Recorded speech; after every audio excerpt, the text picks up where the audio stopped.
ये कंपनी इस टोकन को $2 की प्राइस पे 50 एक्सचेंजेस पर लिस्ट करेगी और साथ इसकी यूजिबिलिटीज देने की पूरी कोशिश करेगी ताकि जब $2 की प्राइस पर ये लिस्ट हो तो $2 की प्राइस से ये ऊपर की तरफ जाए या $2 की प्राइस को सस्टेन करे, $2 की प्राइस को मेंटेन करने की कोशिश करे।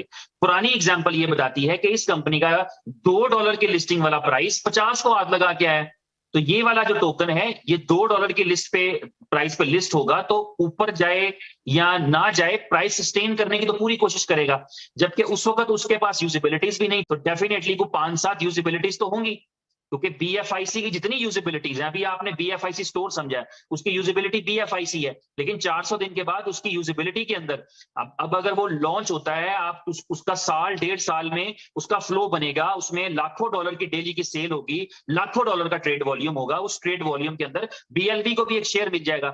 आपका टाइम टू ट्रेवल लॉन्च होगा जिसमें बीएफआईसी की कंजप्शन होगी साल 1.5 साल में, उसके बाद जब आपके पास बीएलवी भी उसमें हो जाएगा तो बीएलवी भी अपना एक शेयर लेके जाएगा ट्रेड वॉल्यूम का। इसी तरह आपके पास जितने दीगर प्रोजेक्ट हैं, आपके पास फुल ऑन का प्रोजेक्ट है, आपके पास बी बॉन्ड्स का प्रोजेक्ट है, तो आप अगर 50 एक्सचेंजेस पर ट्रेड हो रहे होंगे और आपके पास 5-7 रियल यूजिबिलिटीज होंगी और यूजिबिलिटीज के साथ आपके पास सैकड़ों की तादाद में बड़ी बड़ी खबरें होंगी और साथ आपका सीजन बुल रन का चल रहा होगा, तो $2 की तो कोई अहमियत ही नहीं है, आप इससे बेहतर प्राइस पर बेच सकेंगे। लेकिन हमारी किस्मत ऐसी है, हम इस रीजन से हैं, इस रीजन का प्रॉब्लम ये है कि हमारे अंदर पेशेंस नहीं है, हमारे अंदर विजन नहीं है, हमारा वीएन उतना बड़ा नहीं है जिस वीएन के साथ हम ग्रो कर सकें, जिस वीएन के साथ हम लाइफ चेंजिंग अपॉर्चुनिटी बना सकें।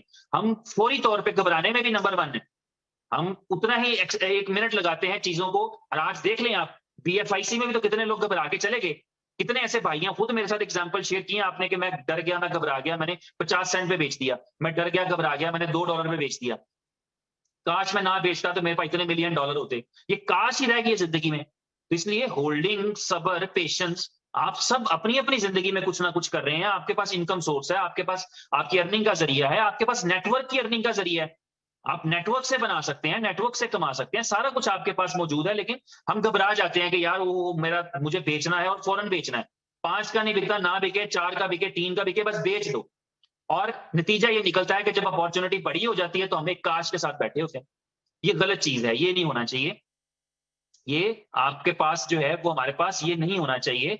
हमें जो है वो विजन के साथ काम करना चाहिए, वरना तो कोई फायदा नहीं है। मैं नहीं समझता इस तरह की मीटिंग्स करने का कोई फायदा है, कंपनी को कम्युनिकेट करने का फायदा है, फाउंडर को आपके साथ आके रोजाना बात करने का कोई फायदा है। अगर हमारे अंदर इतना पेशेंस या इतना विजन नहीं है कि ये अप्स एंड डाउन्स हैं, ये अप्स एंड डाउन्स हैं, ये दुनिया के हर क्रिप्टो कॉइन्स के अंदर है, बीटीसी में क्या नहीं है? बीटीसी में ये हर्डल्स नहीं है। होल्डिंग कोई आसान चीज है और होल्डिंग को हम बड़े प्यार से होडल बोल देते हैं, हमें पता ही नहीं है होडल का मतलब होता है रुपए वाली चीज 1 पैसे की ना रहे, तो तब होडल का मतलब जस्टिफाई होता है। हम 5 का लेके 8 पे बेचने के मूड में कहते हैं मैंने होडल किया हुआ है। ये काय की होडलिंग है?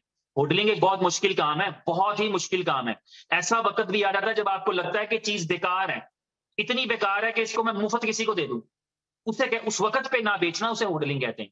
हम अपने उस चक्कर में जो है वो प्राइस खुद ही गिराते जा रहे हैं। और हमने ही प्राइस गिरा देनी है, अगर अगर मैंने ही प्राइस गिरा देनी है, आपको क्या लगता है मेरा दिल नहीं करता होगा कि यार चलो कुछ ना कुछ टोकन बेच दूं? लेकिन प्राइस गिरा के नहीं भाई। कोई एक बंदा पूरी दुनिया के अंदर आए जो ये बताए कि मैंने 5 सेंट के ऊपर नहीं सेल किया। मैं आज भी, मेरे से 100 बंदे प्राइस पूछकर चले जाएंगे, मैं 5 सेंट पे दूंगा अगर मैंने देना है तो। ये मेरा चैलेंज है।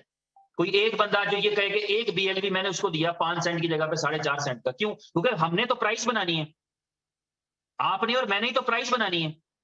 तो इसलिए ये आपने और मैंने प्राइस बनानी है। एक्सचेंजर कहे मुझे 4 सेंट का दे दो, को 5 सेंट का लेना है तो बताओ, फिर कहीं और से ले लूंगा, उसे को कहीं और से ले लूं। आपने छोटी छोटी दुकानों में देखा है, छोटे छोटे बाजारों में देखा है कि एक चीज जब 100 रुपए की है तो सबके पास 100 रुपए की है, ग्राहक ने लेनी है तो 100 की लेगा, नहीं तो छोड़ के जाएगा।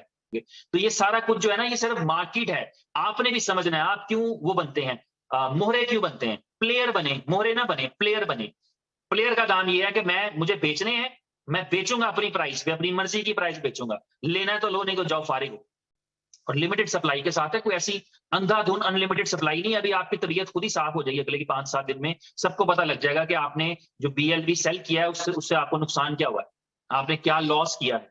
लेकिन आपके लिए ये जज्बातियां, ये बेचैनी नहीं होनी चाहिए कि कंपनी जल्दी से इसको किसी एक्सचेंज पे डाल के बिकवाना शुरू कर दे, चाहे 1 सेंट का बिके। क्यों? ऐसी अप्रोच नहीं रखनी चाहिए, मेरा ख्याल तो यही है। ये मेरी पर्सनल ओपिनियन है, कंपनी क्या सोचती है, लोग क्या सोचते हैं मुझे नहीं पता। मुझे माइक माइक मिला है, मौका मिला है तो मैं फिर आपसे ये बात कर रहा हूँ।